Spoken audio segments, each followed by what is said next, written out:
Our top story this morning, the United Nations Security Council has imposed tough new sanctions on North Korea, almost 3 months after the regime conducted its fifth nuclear test in early September.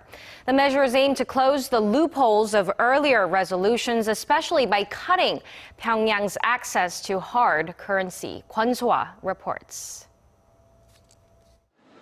The UN Security Council's 15 members unanimously voted in favor for the adoption of Resolution 2321 to punish the North Korean regime for its violations against the international community, and eventually aiming to get the North on the path towards denuclearization.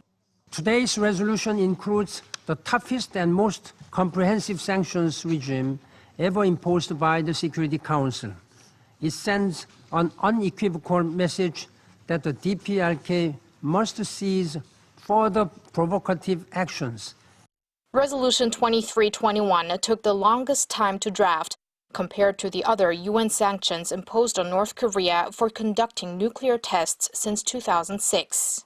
The new resolution focuses on cutting the regime's export earnings by at least $800 million annually, especially by capping its coal shipments by more than 60%.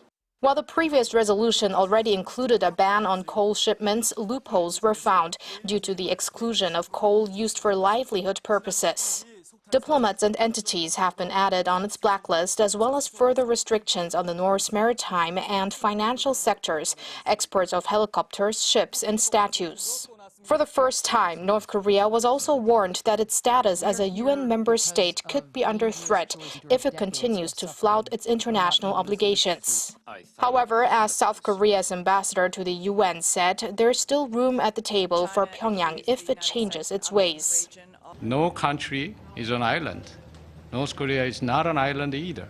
So they, for themselves, I think they should forego their nuclear program and come back to us for talks and for dialogue to settle this issue. But until then, Washington's chief representative to the UN says the effective implementation of sanctions is everything. All member states are obliged to enforce the sanctions contained in this resolution scrupulously, and in the spirit of the resolution's intentions, to cut off even further the North Korean regime's ability to fund its senseless weapons programs.